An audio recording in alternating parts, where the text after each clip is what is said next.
Galaxy S20 Ultra. It's been exactly 167 days since this phone was announced and a lot has happened. Because we exist in an age where we get to know so much about the future smartphones, it becomes impossible for a brand to escape the reality. With the launch of this year's flagship phone, Samsung changed the name from S10 and straight to S20. Not only that, they introduced the Ultra name to its biggest flagship. The pressure on this phone to carry the legendary S lineup was almost too much. And on top of that, Samsung printed things like 100x space zoom, which initially was going to be a 10x hybrid zoom, but some genius at Samsung decided, no, let's just do the space zoom 100x. They even codenamed this phone as Hubble Telescope. Like, everything almost made us think that we can zoom into space and like see aliens chilling with Elon Musk. The 108 megapixel marketing, and most of all, which is also the worst of all, and that is its $1,400 price. It almost sucks the soul out of your wallet. Now, all of this put a lot of pressure on this phone to prove to us that it is that good, and even if it came close to being that good, the immense pressure of marketing and pricing made sure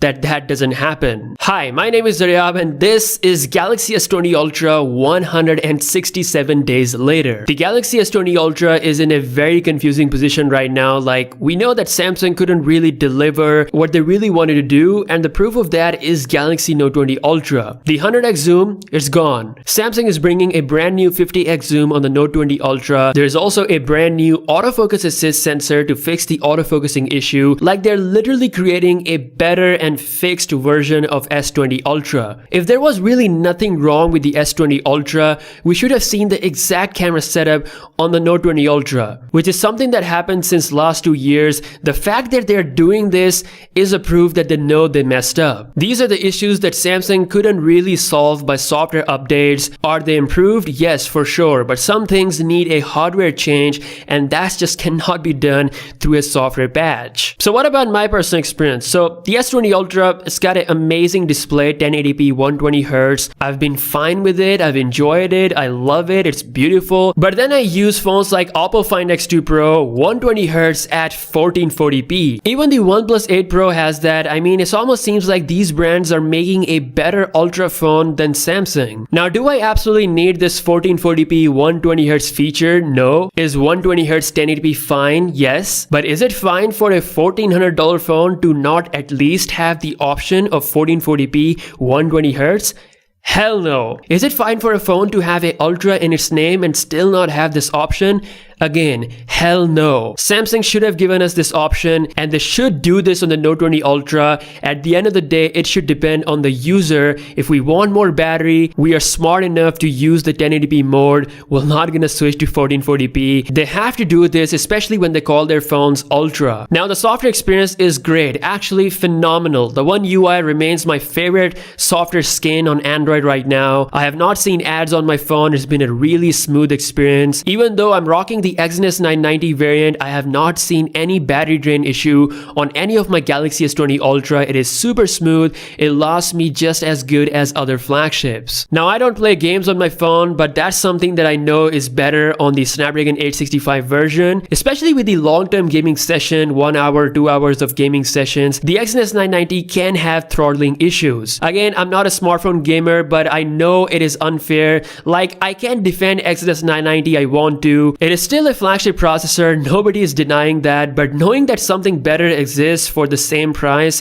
in other regions, that just hurts me. It doesn't inspire confidence, something Samsung should put an end to moving forward. Now let's talk about the camera. So almost every software update that I got on my S20 Ultra has addressed the camera issue. It's been improved month by month with every software patch. The S20 Ultra right now takes pretty good photos. The 100x zoom was never the problem. The way they marketed this was the issue. At 10x zoom level, the images are really impressive, great colors, and lots of detail. One thing that still needs to be improved with this sensor is the dynamic range. Here's the image comparison of S20 Ultra versus a Galaxy S21s, which is a $190 Samsung smartphone. It's almost doing a better job than Galaxy S20 Ultra when it comes to exposing those darker areas in the image. This is something that I've noticed in comparison to other flagship phones as well, such as Samsung's Galaxy S10e and even with the iPhone 11 Pro Max. But I will say this, that overall images are good. The video performance is one of the best you can find on Android. The autofocus, it is improved, but it's not entirely perfect like Samsung's older flagships or the iPhone 11 Pro Max. It still feels a bit slower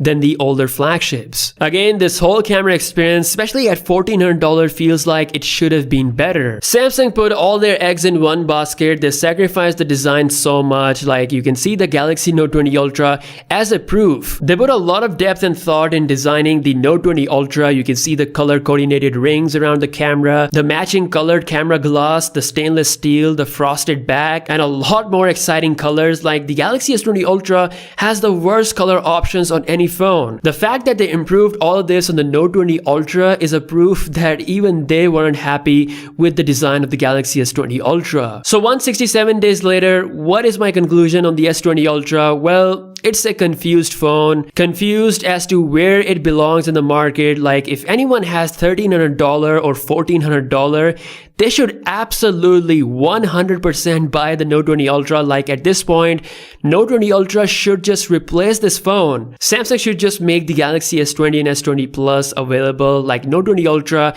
is a better S20 Ultra. If you want to buy a Galaxy S20 series phone, you should buy the regular S20 or the S20 Plus that has no camera issues. Or if you want to wait for something better, you should wait for the Galaxy S20 Fan Edition. If you live in the international market and you just can't stand the Exynos 990 inferiority, then you might want to look at other brands entirely. You can market all you want, but the reality will always be the truth. Let me know your thoughts in the comment section below. This has been my heartfelt review of the Galaxy S20 Ultra. I mean, this is coming after using a lot of other phones in the market and completely understanding what's about to happen on August the 5th and where this phone stands. It's just a complete, honest truth regarding this phone. Drop your thoughts and I'll see you guys in the next one. Peace out.